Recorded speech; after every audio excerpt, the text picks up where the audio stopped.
अभय दुबे जी, आप पहले तो उस पर रिएक्शन देना चाह रहे थे, लेकिन उससे पहले ये बड़ा महत्वपूर्ण है कि संदेश खाली को लेकर के कांग्रेस का क्या स्टैंड है? हाँ, बहुत ही अच्छा सवाल आपने किया।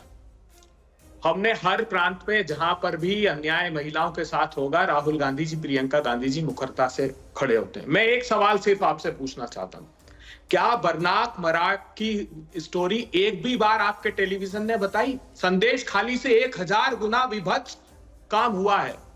उस बर्नाड मराक को मेघालय में मुख्यमंत्री के खिलाफ टिकट दिया, जिसके 76 महिलाएं। संदेश खाली को छोड़ दे हम।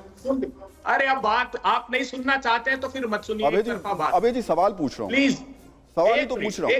क्या संदेश खाली पे कांग्रेस का स्टैंड क्या, ये बता दीजिए बस। हम आएंगे मणिपुर पर भी। मैं ये नहीं कह रहा मणिपुर की घटना कोई छोटी घटना मणिपुर नहीं है साहब, मणिपुर नहीं, मेघालय। सुनिए, मैं मेघालय की घटना को भी छोटा नहीं मानता, लेकिन संदेश खाली पे कांग्रेस का स्टैंड क्या है? राहुल जी, सुनने का साहस तो रखिए, उत्तर मिल जाएगा आपको। जितना संदेश खाली विभत्स है। ठीक है अभय जी, क्योंकि देखिए अभय जी एक दर्शक हमारे साथ जुड़े हुए हैं और उस सीट से जो आपके लिए भी बहुत इंपॉर्टेंट है, रोहतक, वो रोहतक का ओपिनियन पोल जानना चाहते हैं। जल्दी से बताइए शिव, रोहतक का क्या आपके पास ओपिनियन पोल में नतीजा या अनुमान दिख रहा है? और उस बीच मैं आऊंगा अभी, इस बीच जफर इस्लाम जी, राहुल जी आप बात करें। राजेश जी, जो बात अभी हम लोग कर रहे हैं खासतौर से टीएमसी से और कांग्रेस से, आपको लग रहा है इश्यूज को वो पकड़ नहीं पा रहे हैं और शायद यही वजह है कि जो जनता की नब्ज होती है वो आपसे छूट जाती है, आप दूर चले जाते हैं? देखिए, एक बात तो बार बार खुद को याद दिलानी होगी, दर्शकों को याद दिलानी होगी, श्रोताओं को याद दिलानी होगी कि ये ओपिनियन पोल्स हैं, ये फाइनल चुनाव के नतीजे नहीं हैं। लेकिन जो रुझान दिख रहा है उसमें भारतीय जनता पार्टी और एनडीए अपने विरोधियों से जिसे कहते हैं कि कई दशक आगे है, मीलों आगे है, इसमें कोई शक नहीं है। और मोदी का चेहरा वोट लेने वाला है। एक राष्ट्रपति चुनाव की बात हो रही थी, प्रेसिडेंशियल मोड ऑफ इलेक्शन उस तरह का यहाँ बन रहा है। उसमें दो लोग होते हैं, जो बाइडेन हैं तो डोनाल्ड ट्रंप हैं। यहाँ नरेंद्र मोदी के खिलाफ कोई चेहरा नजर नहीं आ रहा है। पश्चिम बंगाल की बात करें, पश्चिम बंगाल में जो आपका पोल दिखा रहा है कि 39% वोट जो है वो भारतीय जनता पार्टी को मिले, ये कहीं अनएक्सपेक्टेड है। ये बहुत ज़बरदस्त वो बात है। 26 सीटें दिखा रहा है, 18 से 26 सीटें। भारतीय जनता पार्टी ने जिस तरह से पश्चिम बंगाल में इंच इंच करके अपनी पैठ बढ़ाई, उसको हम सब ने देखा है। उसके विधानसभा में भी सीटें काफ़ी बड़ी हैं, लेकिन ये 26 सीटें उसकी आ रही हैं, इस पर कोई मोहर अभी नहीं लगाई जा सकती है। वहाँ ममता बनर्जी को अभी चोट लगी है और उसकी सिंपैथी कितनी होगी इसका हमने कोई आकलन नहीं किया है।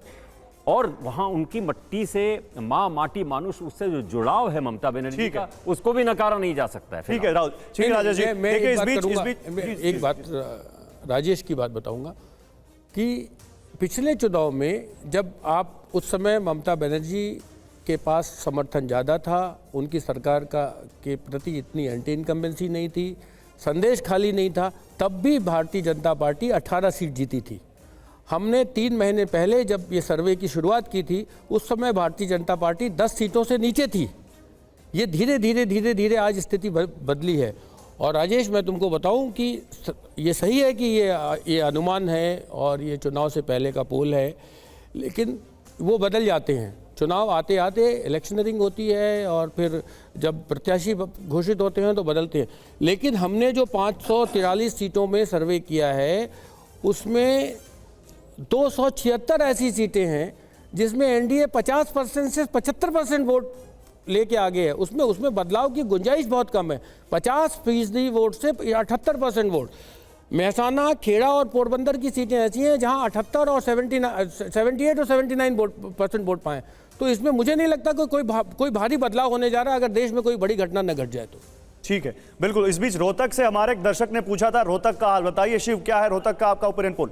रोहतक में बहुत क्लोज फाइट है। एनडीए यहाँ पे इस समय 44.34% है, इंडिया अलायंस 46.40 है, और यहाँ पे अनडिसाइडेड वोट जो है वो 9.27% है। तो यहाँ पे इवेंचुअली अनडिसाइडेड वोट जो है वही डिसाइड करेगा, लेकिन अभी के लिए इंडिया अलायंस इस सीट पे आगे है। मतलब इंडिया अलायंस या कहें कांग्रेस इस सीट पर आगे है। ये कांग्रेस के लिए अच्छी खबर है।